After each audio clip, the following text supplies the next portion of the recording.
Hello students, આજે આપણે ધોરણ 12ના ચેપ્ટર નંબર 13ના લેક્ચર નંબર 3માં આપણે અજૈવિક પરિબળ અને તેમાં ખાસ કરીને તાપમાનનો અભ્યાસ કરવાનો છે.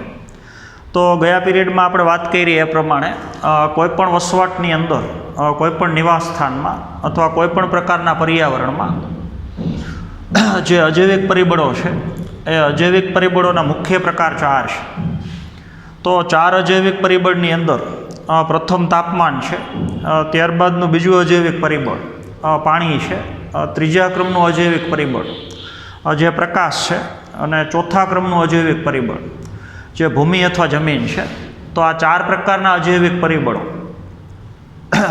કે જેની અંદર સતત બદલાવ આવતા હોય, પરિવર્તન આવતા હોય, અને ચારેય પરિબળોની અસર સજીવની દેહધાર્મિક ક્રિયાઓ અથવા સજીવના જીવનચક્ર ઉપર થતી હોય. તો એમાંથી આજે આપણે સૌથી અગત્યનું પહેલું પરિબળ તાપમાનનો અભ્યાસ કરવાનો છે. તો ચારેય પરિબળમાં તાપમાન એ પરિસ્થિતિ વિદ્યાનું સૌથી અગત્યનું પરિબળ છે, કારણ કે સજીવના જીવનચક્ર ઉપર તાપમાનની બહુ મોટા પ્રમાણમાં અસર છે. તો હવે આપણને ખબર છે કે અલગ અલગ નિવાસ સ્થાનો જે પૃથ્વીના ફલક ઉપર અલગ અલગ જગ્યાએ આવેલા છે, તો અલગ અલગ નિવાસ સ્થાનનું તાપમાન તો અલગ અલગ છે જ, પણ એક જ નિવાસ સ્થાનનું અલગ અલગ ઋતુની અંદર તાપમાન પણ અલગ અલગ છે. તો આપણને ખબર છે કે કોઈપણ જગ્યાએ કોઈપણ નિવાસ સ્થાનમાં શિયાળો હોય તો તાપમાન નીચું હોય છે, ઉનાળો હોય તો એ જ વિસ્તારનું તાપમાન એવરેજ ઊંચું હોય છે. તો અલગ અલગ ઋતુની અંદર તાપમાનની અંદર ફેરફારો જોવા મળે છે. તો ત્યાં તમારે 2 રીતથી યાદ રાખવાનું છે. જુદા જુદા વિસ્તારનું તાપમાન તો અલગ અલગ છે જ, પણ એક જ વિસ્તારનું અલગ અલગ ઋતુની અંદર તાપમાન પણ જે અલગ અલગ પ્રકારનું છે. બીજો અગત્યનો મુદ્દો, તાપમાનની અંદર ફેરફાર થવા માટેના મુખ્ય 2 કારણો છે. તો એ કારણો થોડા આપણે સમજવાના છે. તો સૌથી પહેલાં તો આપણે પૃથ્વી ઉપર રેખાંશની થોડીક માહિતી લેવાની છે. તો આપણને ખબર છે પૃથ્વી એક્ઝેક્ટ ગોળ નથી, સહેજ લંબગોળ છે. તો પૃથ્વીની બરોબર મધ્ય ભાગમાંથી પસાર થતી ધરી, જેને આપણે 0 ડિગ્રી કહીએ છીએ, અને જે ભાગ વિષુવવૃત્તથી ઓળખાય છે. તો પૃથ્વીનો બરોબર કેન્દ્ર ભાગમાંથી પસાર થતી ધરી, અને જે ભાગને આપણે વિષુવવૃત્ત કહીએ છીએ, જ્યાં 0 ડિગ્રી છે, વિષુવવૃત્તથી આ બાજુનો ભાગ જે ઉત્તર ધ્રુવ છે, અને આ બાજુનો ભાગ જે દક્ષિણ ધ્રુવ છે. તો વિષુવવૃત્તથી 2 બાજુ 20 ડિગ્રી, એટલે કે 20 ડિગ્રી ઉત્તર બાજુ અને 20 ડિગ્રી દક્ષિણ બાજુ.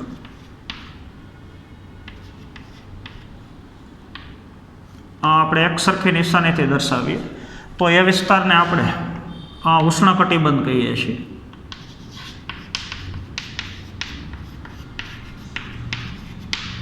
તો આપણે યાદ રાખવાનું છે કે વિષુવવૃત્તથી 2 બાજુ 20 ડિગ્રી ઉત્તર બાજુ, 20 ડિગ્રી દક્ષિણ બાજુ. તો આ જે 2 પટ્ટા છે, અને જે ભાગને આપણે ઉષ્ણકટિબંધ કહીએ છીએ, તો એ ઉષ્ણકટિબંધનું એવરેજ તાપમાન ઊંચું છે. તો આપણને ખબર છે સૂર્યના કિરણો ઉષ્ણકટિબંધ ઉપર સીધા પડે છે, તો પ્રકાશ ઉર્જાની પ્રાપ્તિ સૌથી વધુ ઉષ્ણકટિબંધમાં છે. તો એનું એવરેજ તાપમાન ઊંચું છે. બીજું, 2 બાજુ 20 ડિગ્રીથી 40 ડિગ્રીનો વિસ્તાર, એટલે કે 20થી 40 ડિગ્રી ઉત્તર બાજુ અને 20થી 40 ડિગ્રી દક્ષિણ બાજુ. તો એ ભાગને આપણે સરખી નિશાનીથી દર્શાવીએ તો એને આપણે ઉપઉષ્ણકટિબંધ કહીએ છીએ.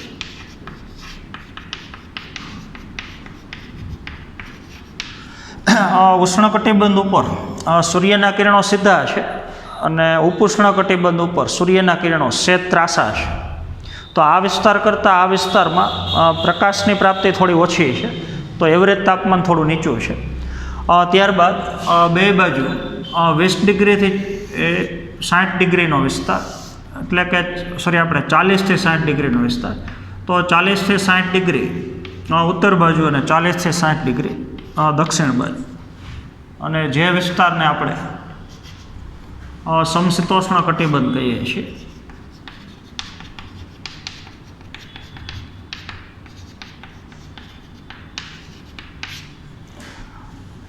તો એનું એવરેજ તાપમાન ઉપઉષ્ણકટિબંધ કરતાં નીચું છે અને બે બાજુ 60 ડિગ્રીથી 80 ડિગ્રી ઉત્તર બાજુ અને 60 ડિગ્રીથી 80 ડિગ્રી દક્ષિણ બાજુ છેલ્લો વિસ્તાર જેને આપણે શીત કટિબંધ કહીએ છીએ અથવા એને તમે ધ્રુવ પ્રદેશે કહી શકો. આપણને ખબર છે એ મોટા ભાગે બરફથી આચ્છાદિત આખો વિસ્તાર છે.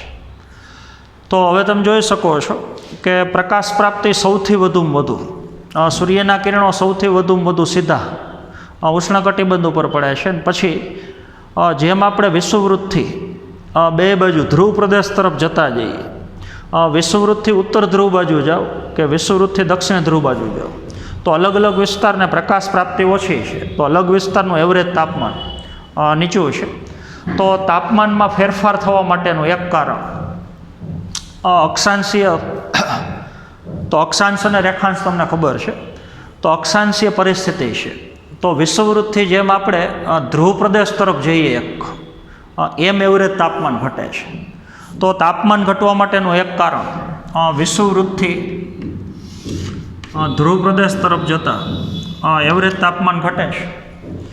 બીજું એક કારણ કોઈપણ વિસ્તારમાં તમે સપાટીય મેદાન વિસ્તાર હોય કે દરિયાની સપાટી હોય, દરિયાની સપાટીથી જેમ જેમ તમે ઊંચાઈ ઉપર જતા જાઓ તો જેમ જેમ ઊંચાઈ વધતી જાય એમ એવરેજ તાપમાન ઘટે છે.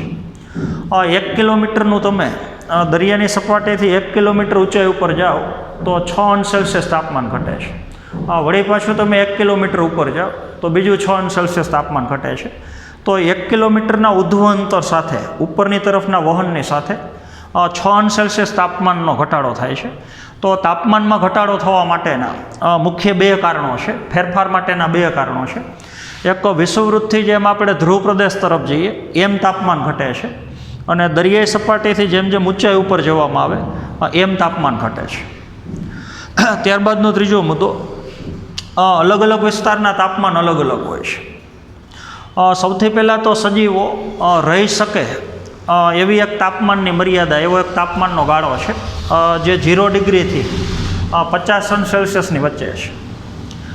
તો આપણને ખબર છે ધ્રુવ પ્રદેશ હોય અથવા એકદમ ઊંચાઈવાળો પહાડ હોય, દાખલા તરીકે હિમાલયનો ટોચનો ભાગ છે, ઉત્તુંગ ઊંચાઈવાળા પહાડ એટલે એકદમ ઊંચાઈવાળા પહાડ અને ધ્રુવ પ્રદેશ, તો ત્યાં તાપમાન 0 ડિગ્રી અથવા એના કરતાં નીચું છે, કારણ કે એ વિસ્તારો બરફથી આચ્છાદિત છે. એવી જ રીતથી ઉષ્ણકટિબંધની અંદર રણ પ્રદેશનો વિસ્તાર છે, તો ત્યાં એવરેજ તાપમાન 50 અંશ સેલ્સિયસ છે. તો આ વિસ્તારમાં સજીવો રહી શકે છે અને આ વિસ્તારમાં સજીવોનો વસવાટ છે. તો સજીવો એકદમ નીચા તાપમાનવાળા વિસ્તારમાં જોવા મળે છે અને સજીવો એકદમ ઊંચા તાપમાનવાળા વિસ્તારમાં જોવા મળે છે. અમુક સજીવો એવા છે કે જ્યાં વસવાટની અંદર તાપમાન 50 અંશ સેલ્સિયસ કરતાં વધારે છે. ગરમ પાણીના ઝરણા તમને ખબર છે, તો જેની અંદર ઓલા આર્કી બેક્ટેરિયાનો વસવાટ છે, તો એ ગરમ પાણીના ઝરણાનું તાપમાન 100 અંશ સેલ્સિયસ અથવા એના કરતાં વધારે છે. તો એ બેક્ટેરિયાની, એ સજીવોની એકદમ ઊંચું તાપમાન સહન કરવાની ક્ષમતા વધારે છે. બીજી અગત્યની વસ્તુ, સજીવો હંમેશા એવા વસવાટની અંદર વસવાટ કરવાનું પસંદ કરશે કે જે વસવાટનું તાપમાન પોતાના માટે અનુકૂળ હોય, અથવા સજીવો જે તાપમાનની અંદર વૃદ્ધિ અને વિકાસ કરી શકતા હોય, પોતાનું અસ્તિત્વ ટકાવી શકતા હોય, ઊંચામાં ઊંચા દરથી પ્રજનન કરી શકતા હોય, એ તાપમાનના ગાળાની અંદર સજીવો રહેવાનું વધારે પસંદ કરે છે.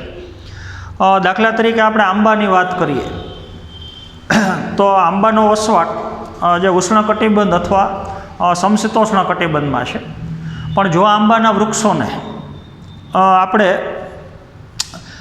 ઠંડા પ્રદેશ અથવા ઠંડા દેશોની અંદર આંબાના વૃક્ષોને આપણે ઉછેરવા માટેનો પ્રયત્ન કરીએ, દાખલા તરીકે કેનેડા કન્ટ્રી છે, તો એની અંદર એનો વૃદ્ધિ અને વિકાસ થઈ શકતો નથી, કારણ કે એનું એવરેજ તાપમાન એકદમ નીચું છે અને આંબાના વૃક્ષના વૃદ્ધિ અને વિકાસ માટે ઊંચા તાપમાનની જરૂર છે. તો સજીવો એવા વસવાટમાં જ જોવા મળશે કે જે વસવાટનું તાપમાન સજીવ માટે મોટા ભાગે અનુકૂળ હોય. એવા 2-3 તમને ઉદાહરણો આપેલા છે. બર્ફીલો દીપડો, ધ્રુવ પ્રદેશની અંદર જે દીપડાનો વસવાટ છે, એ દીપડા કેરળના જંગલની અંદર જોવા મળતા નથી. કારણ કે એને નીચું તાપમાન અનુકૂળ છે. એવી જ રીતથી ટૂના માછલી છે એ ઉષ્ણકટિબંધના દરિયામાં જોવા મળે છે. તો ઉષ્ણકટિબંધના જે અક્ષાંશો છે ત્યાં જે દરિયો છે એટલા વિસ્તારમાં જોવા મળે છે. ઉષ્ણકટિબંધના અક્ષાંશથી આગળ તમે જાઓ તો એવરેજ તાપમાન ઘટે છે. તો એ દરિયાની અંદર માછલી છે આપણે જોઈ શકતા નથી. એ વિસ્તારમાંથી ટૂના માછલી આપણે પકડી શકતા નથી, કારણ કે એના માટેનો અનુકૂળ તાપમાનનો ગાળો જે ઉષ્ણકટિબંધનો છે. તો આવા ઉદાહરણ પરથી તમે કહી શકો કે સજીવો એવા વસવાટમાં જ વધારે રહેવાનું પસંદ કરે છે કે જે વસવાટનું તાપમાન પોતાના માટે અનુકૂળ હોય. ત્યારબાદ સજીવોના જીવન ઉપર તાપમાનની અસર. તો આપણને ખબર છે કે દરેક સજીવોને વૃદ્ધિ અને વિકાસ કરવા માટે, અલગ અલગ પ્રકારની દેહધાર્મિક ક્રિયાઓ કરવા માટે સજીવ શરીરની અંદર ચયાપચયની ક્રિયાઓ થાય છે. અને એ ચયાપચયની ક્રિયાઓ ઉત્સેચકોની મદદથી થાય છે. તો ઉત્સેચકોના ગતિ વિજ્ઞાન ઉપર, ઉત્સેચકોની ક્રિયાશીલતા ઉપર તાપમાનની અસર છે. તો આપણને ખબર છે અમુક ઉત્સેચકો નીચા તાપમાને સક્રિય બનતા હોય, અમુક ઉત્સેચકો ઊંચા તાપમાને સક્રિય બનતા હોય. તો સજીવો જે વસવાટમાં રહે છે એ વસવાટનું તાપમાન સજીવોના ઉત્સેચકોની ક્રિયાશીલતા ઉપર અસર કરે છે. દાખલા તરીકે કોઈ સજીવનો વસવાટ ઠંડા પ્રદેશમાં છે તો એના શરીરના મોટાભાગના ઉત્સેચકો જે નીચા તાપમાને સક્રિય બનતા હોય. તો યોગ્ય તાપમાન, ઇષ્ટતમ તાપમાન કે જેની અંદર સજીવોના ઉત્સેચકો સક્રિય બનતા હોય, જો તાપમાનના લીધે ઉત્સેચક સક્રિય બને તો સજીવ શરીરની અંદર ચયાપચયની ક્રિયાઓ થઈ શકે, તો સજીવ પોતાની દેહધાર્મિક ક્રિયાઓ કરી શકે, અને તો સજીવો વૃદ્ધિ અને વિકાસ કરી શકે, પોતાનું અસ્તિત્વ ટકાવી શકે. તો સજીવના જીવનચક્ર ઉપર તાપમાનની એક બહુ મોટી અથવા ખૂબ જ અગત્યની અસર છે. બીજું, તાપમાનની સહનશીલતા. તો તાપમાનની સહનશીલતા, કેટલી રેન્જનું તાપમાન, કેટલી મર્યાદાનું તાપમાન સજીવો સહન કરી શકે છે, એના ઉપરથી સજીવો બે પ્રકારના છે. એક સજીવનો પ્રકાર છે યુરીથર્મલ, અને બીજો સજીવનો પ્રકાર છે સ્ટીનોથર્મલ.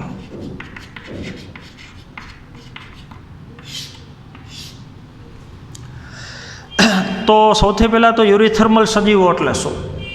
તો આ સજીવોની તાપમાન સહન કરવાની ક્ષમતા વધુ છે, અને આ સજીવોની તાપમાન સહન કરવાની ક્ષમતા ઓછી છે.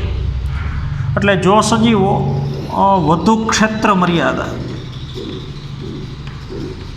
તાપમાન સહન કરી શકતા હોય, અથવા એને તમે વ્યાપક ક્ષેત્ર મર્યાદા કહી શકો, અને જો સજીવો ઓછી ક્ષેત્ર મર્યાદાનું તાપમાન સહન કરી શકતા હોય,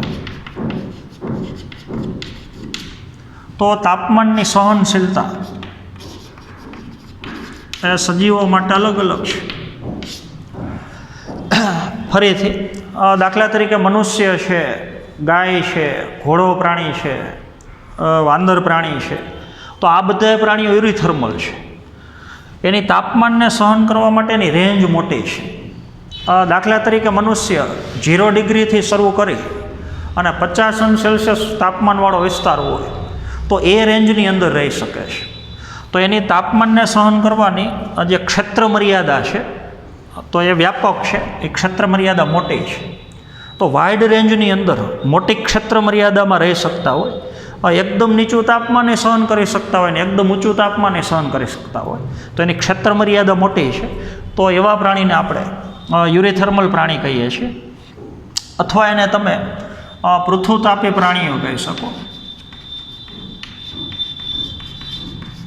ગુજરાતીમાં. બીજો સજીવનો પ્રકાર છે સ્ટીનોથર્મલ પ્રાણીઓ. કીટકોની ઘણી બધી જાતિઓ, સરીસૃપની ઘણી બધી જાતિઓ કે જેની તાપમાન સહન કરવાની જે રેન્જ છે, ક્ષેત્ર મર્યાદા છે, એ ઓછી છે. એટલે ઓછી ક્ષેત્ર મર્યાદા હોય, નીચું તાપમાને અમુક તાપમાન સુધી સહન કરી શકતા હોય, ઊંચું તાપમાને અમુક તાપમાન સુધી સહન કરી શકતા હોય, તો તાપમાનની જે સહનશીલતા છે એ સહનશીલતા અથવા સહન કરવાની ક્ષમતા એના માટેની ક્ષેત્ર મર્યાદા ઓછી હોય. તો એવા સજીવને આપણે સ્ટીનોથર્મલ સજીવો કહીએ છીએ. ત્યારબાદ સજીવોના ભૌગોલિક વિતરણ ઉપર તાપમાનની અસર. હમણાં આપણે વાત કરી એમ મોટાભાગના સજીવો પોતાને અનુકૂળ હોય એ પ્રકારનું તાપમાન ધરાવતા વિસ્તારની અંદર રહેવાનું વધારે પસંદ કરે છે. તો કયા સજીવો કયા વિસ્તારની અંદર જોવા મળશે એનો મેઇન આધાર એના તાપમાન ઉપર છે. જો કોઈ સજીવની ચયાપચયની ક્રિયાઓ નીચા તાપમાને વધુ થતી હોય તો એવા સજીવનો વસવાટ નીચું તાપમાન ધરાવતા વિસ્તારમાં હોય છે. તો આપણને ખબર છે બધી વનસ્પતિ અને બધા પ્રાણીઓ એ બધા વિસ્તારમાં જોવા મળતા નથી. તો જે પ્રકારની વનસ્પતિ હોય, જે પ્રકારના પ્રાણીઓ હોય, એને પોતાનું જે અનુકૂળ તાપમાન છે એ વિસ્તારની અંદર જ જોવા મળે છે. તો વનસ્પતિ અને પ્રાણીનું જે ભૌગોલિક વિતરણ અલગ અલગ જગ્યાએ થયેલું છે, અલગ અલગ જગ્યાએ વનસ્પતિ અને પ્રાણીના પ્રકારો અલગ અલગ છે. તો એ ભૌગોલિક વિતરણ ઉપર તાપમાનની મુખ્ય અસર છે. એક વૈશ્વિક તાપમાન, છેલ્લો મુદ્દો. તો આપણને ખબર છે પૃથ્વીનું અત્યારે સરેરાશ તાપમાન, એવરેજ તાપમાન એ 15°C છે. પણ પ્રદૂષણના લીધે ગ્લોબલ વોર્મિંગ તમને ખબર છે, પૃથ્વીનું એવરેજ તાપમાન અત્યારે વધતું જાય છે, જે ચિંતાનો વિષય છે. જો પૃથ્વીનું તાપમાન, એવરેજ તાપમાન, સરેરાશ તાપમાન એ સતત વધતું જાય તો અલગ અલગ વિસ્તારોની અંદર તાપમાનમાં મોટા પરિવર્તનો આવે. દાખલા તરીકે કોઈ સજીવ અત્યારે ઠંડા પ્રદેશની અંદર વસવાટ કરે છે તો એનું એવરેજ તાપમાન નીચું છે, પણ જો એ વિસ્તારનું તાપમાન સરેરાશ તાપમાનમાં વધારો થાય તો એ પરિસ્થિતિ ત્યાં વસવાટ કરતા સજીવો માટે હાનિકારક છે.